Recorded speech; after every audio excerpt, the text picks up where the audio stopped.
أعوذ بالله من الشيطان الرجيم.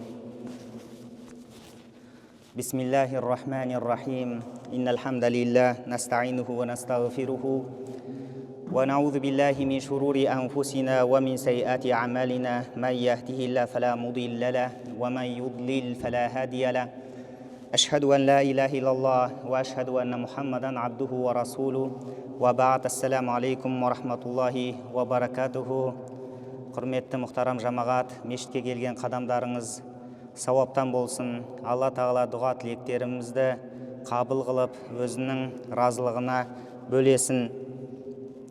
Бүгінгі жұма намазымыздың тақырыбы, Алла жазса, міне санаулы күндерден кейін келетін қасиетті, мүминдерге, ықыласты құлдарға арман болған қасиетті Рамазан айында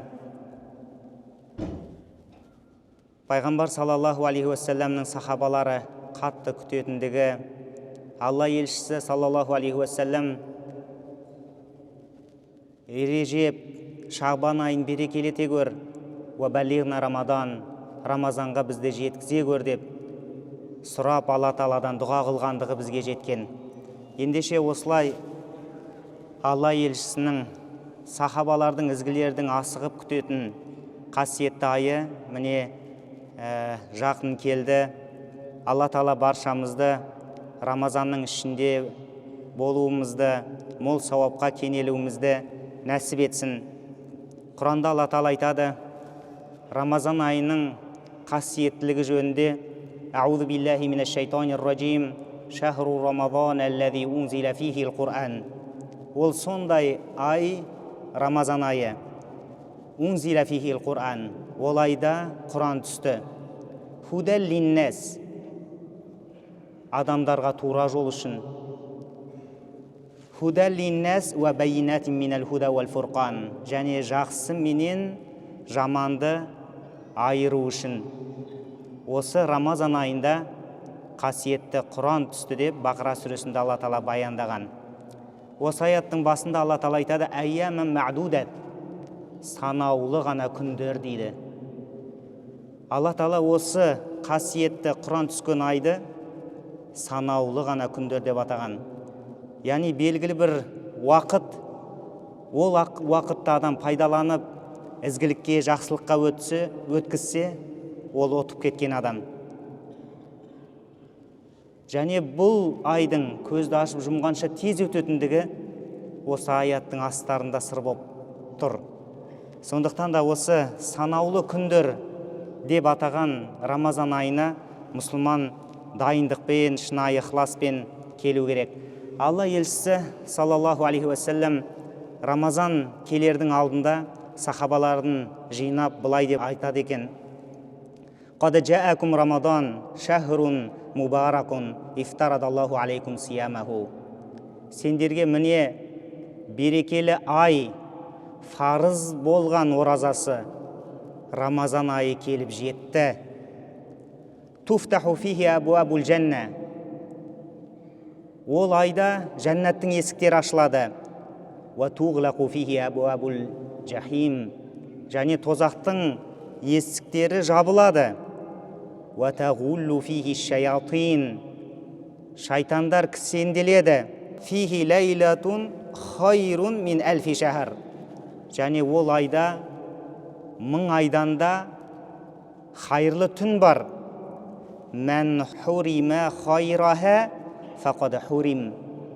Кім жақсылығынан құр қалса ол айдың өмірде құр қалғаны дейді. Сол ізгі жақсылықтарды Алла елшісі тізіп келіп, мән хурима хайраха, кімде-кім оның жақсылығынан құр қалса, фақад хурим, ол адам өмірден де құр қалғаны дейді. Осылай сахабаларды Алла елшісі дайындаған. Шәкәрім Құдайберді бабамыз мұсылмандықтың шарты атты еңбегінде былай дейді: Уа достар, оразаға қалайша салақпыз. Оны да парыз емес демейміз. Қарнымыз ашады десек, дүниесі үшін неше күндер аштыққа, қиыншылыққа шыдай тұғымыз қайда? және ораза тұтқанда аузымызға не келсе соны сөйлеп, күнә сөздерден тыйылмай жүріп ұстайтындығымыз да бар. 11 ай бойы Алла тағаланың берген айы біздің күнә істеуімізге жетпеді ме? Осы бір ғана айды күнә жасамай, шамамыз келгенше құрметтеп өткізуге шыдай алмағанымыз қалай деп айтқан екен. Яғни бабаларымыз да осы Рамазан айына дайындықпен, оның ішкі сырын түсініп, құлшылықпен келу керек екендігін баян етті. Мұсылманға беретін қандай қасиеттері бар десе, ғалымдар бірнеше мәселелерді тізген. Соның біріншісі Рамазан тақуалыққа, адамның бойына ихсанның, мурақаба, ихсан, яғни Алла Тағала мені көріп тұр деген сенімде болу, осы тақуалыққа жетудің жетелейтін жол болып есептелінеді. Құранда Алла Тағала айтады: "Аузу биллахи минаш шайтанир ражим, я айюхаллазина аману, кутиба алейкумус сиям, кама кутиба алаллазина мин қабликум, лааллакум таттақун." Ей иман келтіргендер, сендерден бұрынғыларға парыз болғандай, міндет болғандай, ораза парыз болды. Лааллакум таттақун, бәлкім сендер тақуалыққа кенелерсіңдер дейді. Ендеше Рамазанның сыры, Рамазанның адамға беретін пайдасы, ол адамды тақуалыққа жетелейді. Тақуалық деген не? Алладан қорқу. Али радиаллаху анхудан сұраған екен: "Мәт тақуа?" Тақуа деген не деген кезде? Хауфун минал жалил, Алладан қорқу. Уәл амалу бит тәнзил, Алладан келген үкіммен амал қылу. Уәл қанаа бил қалил, азға қанағат ету. Уәстиадат ли яумир рахил, және кетер күнге, Алланың алдына барар күнге дайындалу деп айтқан екен. Тақуалық өте үлкен дәреже. Алла Тағала тек қана тақуалардан ғана амалын қабыл етем деген Құранның аяттары бар. Тағы бір аяттарда Алла Тағала айтады: "Бисмиллахир-рахманир-рахим, инна акрамакум индаллахи атқакум." Алланың алдындағы ең ардақтыларың тақуаларың дейді. Аллаға ең жақсы ардақты адам, құны көтеріңкі биік адам кім десе, ол тақуа адам. Сол тақуалыққа жетудің жолы осы Рамазан айы екен. Екіншіден, Рамазан күнәдан арылу айы болып есептелінеді. Алла елшісі айтады, саллаллаху алейхи уассалам: "Ман сома рамаданан иманан ва ихтисабан, гуфира лаху ма тақаддама мин замбихи." Кімде-кім Рамазан айын иманмен, сеніммен, ва ихтисабан, үмітпен ұстаған болатын болса, гуфира лаху ма тақаддама мин замбихи, ол адамның жасаған амалдары кешіріледі, өшіріледі дейді. Сонда адамның күнәдан арылуының мүмкіндігі осы Рамазан айы болып есептелінеді. Рамазан нәпсіні тәрбиелейтін, көркем мінезге жетелейтін ай болып есептелінеді. Алла елшісі пайғамбар саллаллаху алейхи уассалам айтады: "Мән ләм яда қаула зури вәл амала бихи, фәләйса лиллахи хажа." Кімде-кім жаман сөз сөйлеуін тоқтатпаса, вәл амала бихи, және жаман іс әрекетін тоқтатпаса, фәләйса лиллахи хажа, Алла Тағалаға ол адамның тамақтан, сусыннан тыйылғаны қажет емес дейді. Қараңыздар, ендеше Рамазан айы тек қана сусыннан, тамақтан тыйылу емес, жаман сөзден, жаман істен тыйылу.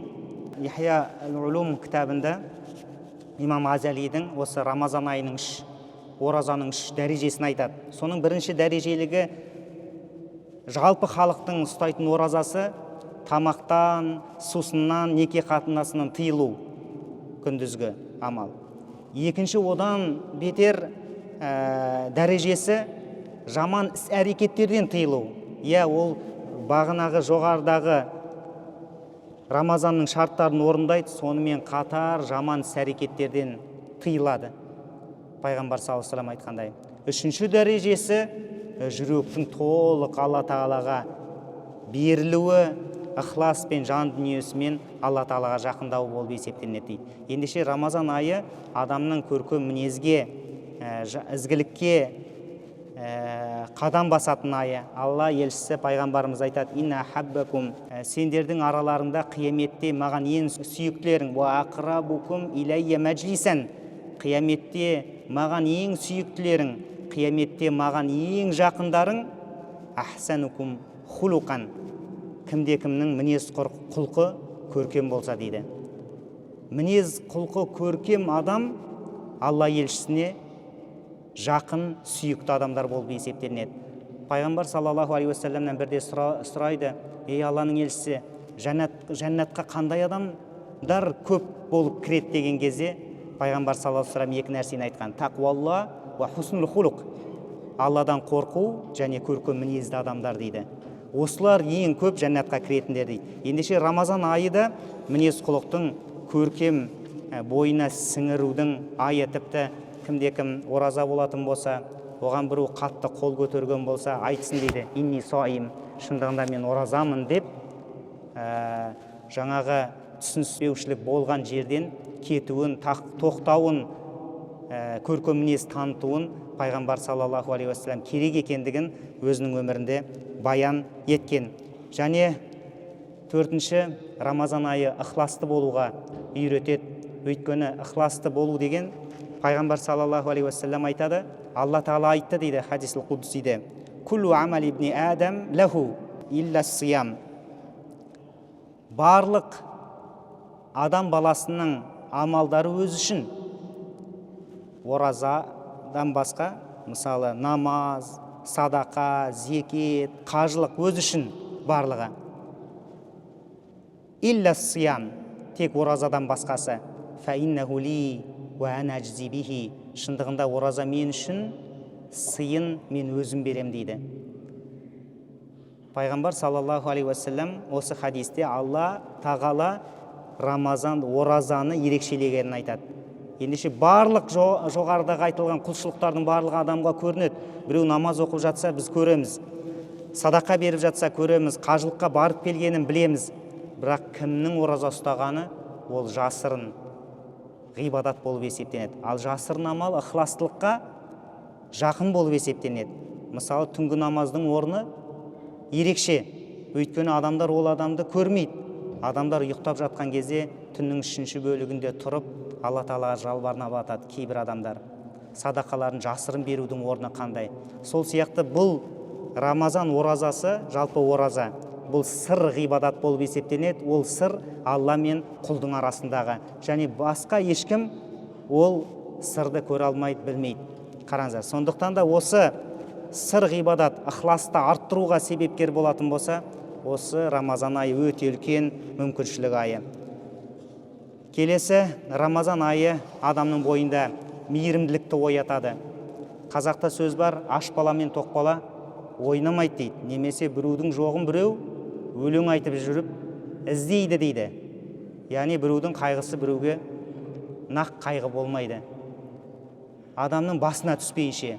Адам басына түскеннен кейін ол сезінеді: олар да осылай қиналады екен ғой дейді. Қараңыздар, сондықтан да Рамазанның сырларының бірі, адам ашығады. Ашыққан кезде ол сол ашыққан адамдардың халінің жағдайына түседі. Мысалы, сонда сол жағдайды түсінгеннен кейін адамның жүрегінде мейірім орнайды екен. Пайғамбар саллаллаху алейхи уассалам: мән ләм ярхам ла юрхам, кім мейірімді болмаса, ол адамға мейірім түспейді дейді. Ирхаму ман фил арди ярхамукум ман фис сама, жердегілерге мейірімді болыңдар, Алла Тағала сендерге мейірімді болады дейді. Қараңыздар, сондықтан да осы Рамазан айы адам мейірім айы болып есептелінеді. Адамдар көбінесе біз білеміз, Рамазан айында сауап іздейді, жетімнің басынан сипауға, қиналғандарға көмектесуге, садақа беруге жақын тұрады. Осының барлығы мейірімді оятатын ай болып Рамазан айы есептелінеді. Және Рамазан бұл Құранның айы болып есептелінеді.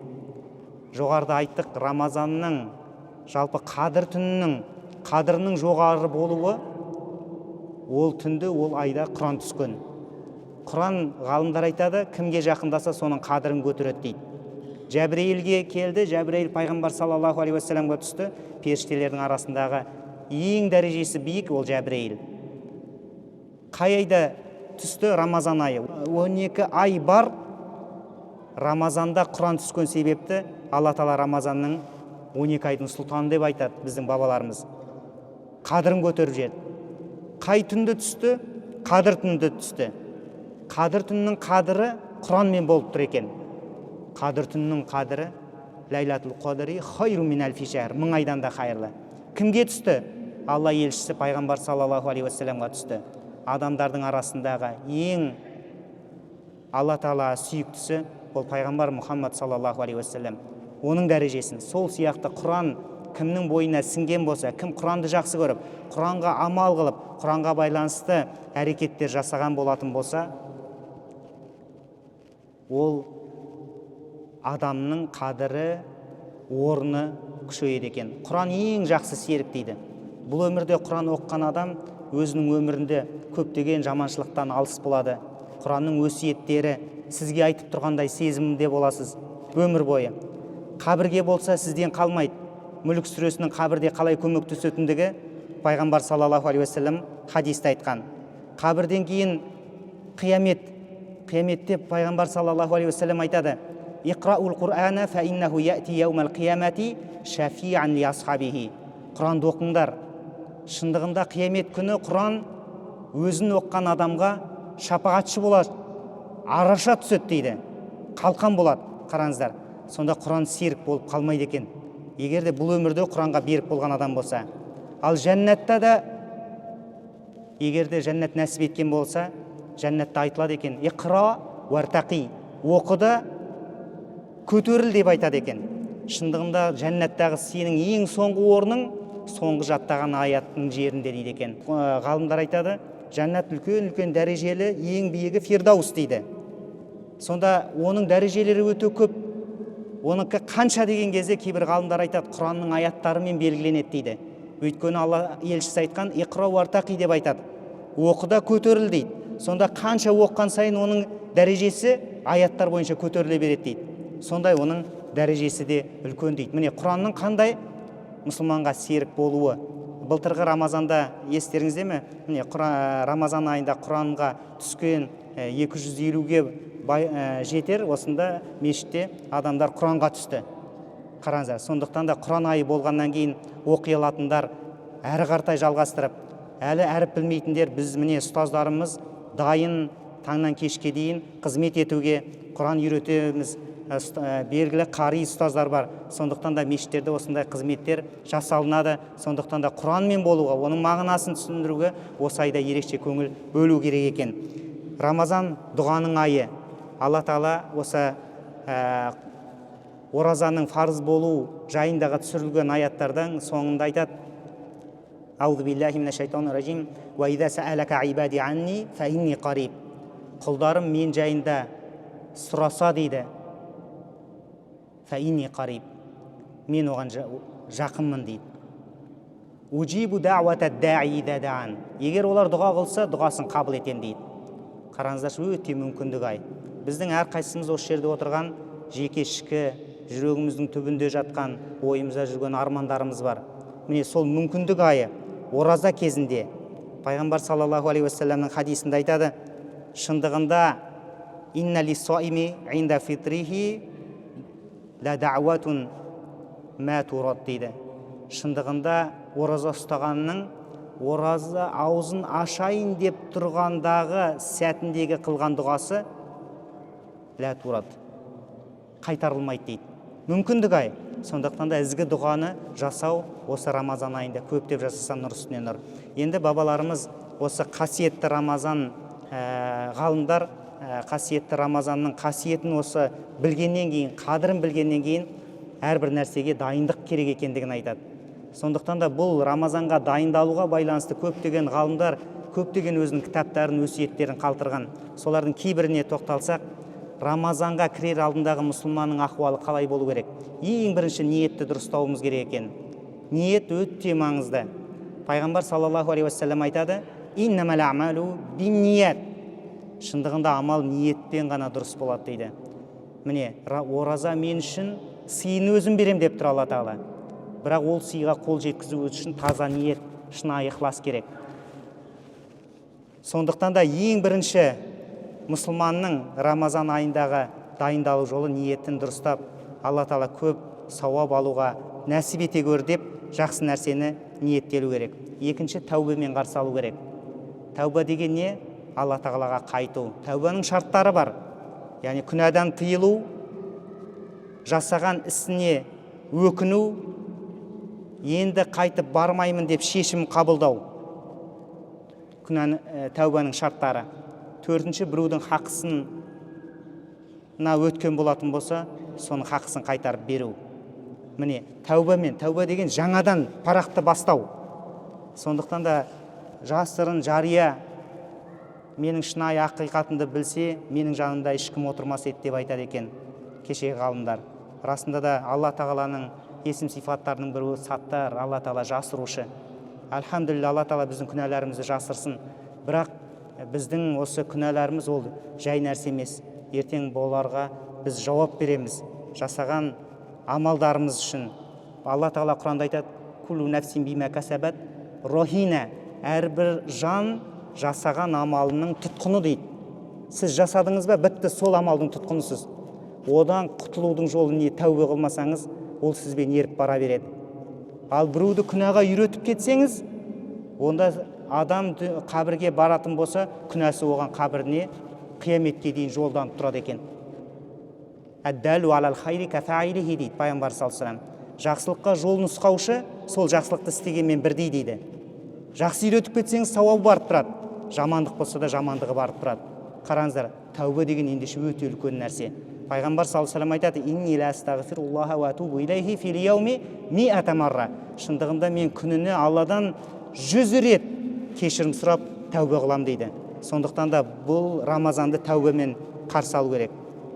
Үшінші мәселе, егер біреудің хақысына тиген болса, біреудің қарызы, дүниесін алдыңыз, уәде беріп орындамай кеттіңіз, осылардың барлығын Рамазанның алдында дұрыстап алу керек. Өтей алмасаңыз, барып айту керек: "Міне шамам жетпей тұр, бірақ сіздің міне аманат мойнымда тұр, мен мойындаймын, қайтарамын" деген сияқты келесі адамның хақысын, батасын, ризалығын алып алу керек екен. Неге? Өйткені бір адамды қинап қойып, мына жерде тарауықта күндіз ораза ұстап, ерекше бір құлшылық жасап жату жоқ. Пайғамбар саллаллаху алейхи ва саллям бізге жеткізгендей, Алла Тағала өзіне қатысты нәрселерді Алла Тағала кешіруші, бірақ біреудің хақысына байланысты нәрсені өзіне қалтырады екен. Қараңыздар, сондықтан да тәубенің маңыздылығы өте зор. Сондықтан да осыны тәубемен дұрыстап, болды, мен өзім білем қандай қателіктеріміз бар, сол қателіктерді мен тоқтатам, болды, жаңадан парақты бастайым, осы мүмкіндік айда ерекше өзгеретін боламын деген сияқты дайындықпен кіру керек екен. Келесі, оразаның үкімдерін, фиқын, мағынасын білу. Кейбір кезде бір адамдар келеді, оразада бір нәрсені жаңылысып жасап қояды. Ол адамға 60 күн ораза ұстау керек болып қалады. Дініміз, Алла Тағала айтады: "Юридуллаху бикумул юсра ва ла юриду бикумул усра". Алла Тағала жеңілдікті қалайды сендерге, бірақ ауыртпалықты қарамайды дейді. Бірақ оның ғибадаттың өзінің заңдылықтары бар. Егер оған көңіл бөлмейтін болса, дініміздің қатты тұстары бар, жаза беретін тұстары бар. Сондықтан да оны бір көңіл қалауына байланысты ұстасам ұстаймын, ұстамасам ұстамайын, былай істей салам деген сияқты жоқ, ол жерде тәртіптер бар.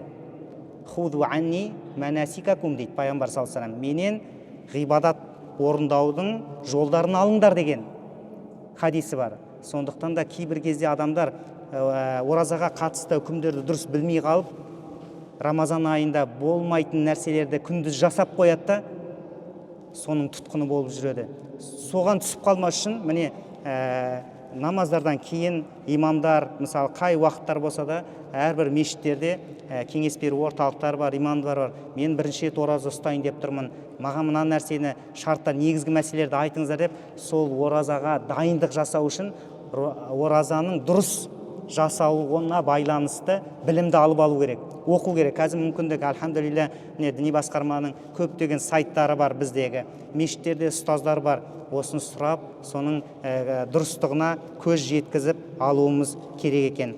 Рамазанға дайындықтардың тағы бір жолы бұл ізгі амалдарға асығу, ерте жасау. Кейбір кезде мысалы айтады, Рамазан айында біреулер мешіттегі кейбір судың шығындарын, жылудың шығындарын алып жатады, немесе мен құрма таратайын дейді.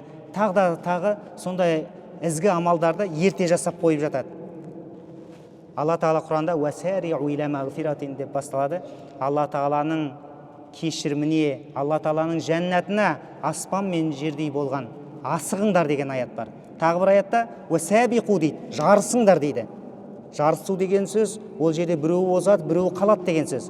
Сондықтан да бірінші жасап қалуға тырысып, осындай Рамазан айының алдында сіз кейбір нәрселерді ерте жасауға тырысу керек екенсіз. Сондықтан осы мәселелерге көңіл бөлу керек екен. Және Рамазан айының алдындағы дайындық, бұл адам, мұсылман адам, бұл Рамазан айының алдында Алла жайында жақсы ойда болу дейді. Бұл ғалымдардың осы мәселеге тоқталған себебі Алла жайында жақсы ойда болу деген не? Кеше бізбен зөңгілес болған, табақтас болған кейбір, кешегі Рамазанда бір дастархандағы отырған кейбір адамдар бүгін дүниеде жоқ. Өтіп кетуі мүмкін. Қараңыздар, кейбір адамдар бар, жаназасына қатыстық мысалы. Бірақ Аллаға шүкір, сол қаншалаған адамдардың, дүниеден өткен адамдардың арасында біз жоқпыз. Аман есен Рамазанға жетіп жатырмыз. Ендеше Алла жайында жақсы ойда болу деген сөз, Алла Тағала маған мүмкіндік беріп отыр. Кешіруге, көп сауап алуға. Алла Тағала маған мейірімді, мені жақсы көреді деген ойда болу. Пайғамбар саллаллаху алейхи ва саллям айтады: «Хойрун нас ман тола умруху ва хасуна амалуху». Адамдардың хайырлысы кімде-кімнің өмірі ұзақ болса, және амалдары ізгі болса дейді. Сонда ғұмырың ұзақ болсын деп аталардан бата алып жатады. Мысалы бізде. Сондықтан ұзақ ғұмыр болса, онда көп амал болады. Қараңыздар. Пайғамбар саллаллаху алейхи ва саллямның алдына екі адам келеді. Екеуі де ислам қабылдайды. Біреуі Алла жолында көп құлшылық жасайтын, Алла жолында күресетін адам болады, мужахидтерден. Екіншісі қарапайым өзінің фарыз амалдарын орындаған адамдардан болады. Күндердің бір күнде біреуі Алла жолындағы кәпірлермен соғыста шахид болады, қайтыс болады. Екі достың екіншісі ислам қабылдаған адам. Ол 1 жылдан кейін қайтыс болады. Сонда Толха ибн Убайдулла деген сахаба бар, түс көрген екен. Түсінде жәннаттың есігінің алдында қиямет болады, қияметте жәннаттың есігінің алдында екен. Жаңа сахаба түс көріп тұр. Түсінде жәннат есігі жағынан екі достың 1 жылдан кейін қайтыс болған. Біреу Алла жолында қайтыс болды, екіншісі 1 жылдан кейін ауырып, төсек тартып, солай дүниеден өтеді. Қарапайым ғана ғұмыр кешіп. Сонда жәннаттың есігінің алдында, жәннат есігінің жағынан дыбыстап, екінші адамды жәннатқа бірінші шақырып жатыр дейді. Яғни 1 жылдан кейін қайтыс болған адамды. Сол адам, кейін қайтыс болған адам жәннатқа бірінші кірген.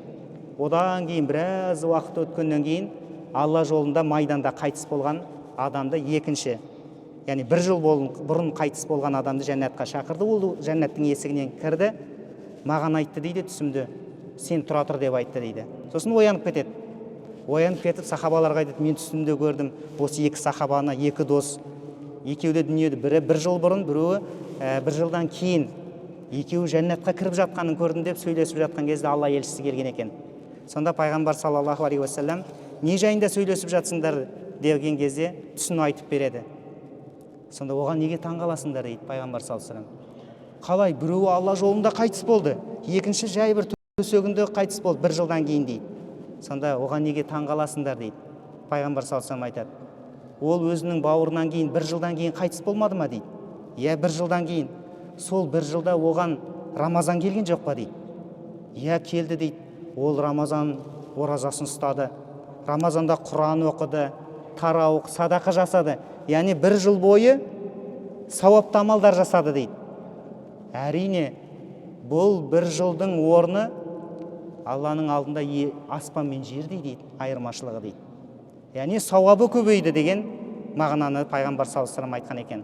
Сондықтан да Рамазанға жету деген бұл Алла тағала бізді жеке-жеке таниды, бізді жеке-жеке біледі, бізге мейірімі төгіп, құлым аман болып, осы Рамазанда көптеген сауапқа кенелсін деген Алла тағаланың бізге деген мейірімі, бізге деген жақсылық екен. Сондықтан да осы Алла тағаланың бізге беріп жатқан осы үлкен нығметін біз сезінуіміз керек екен.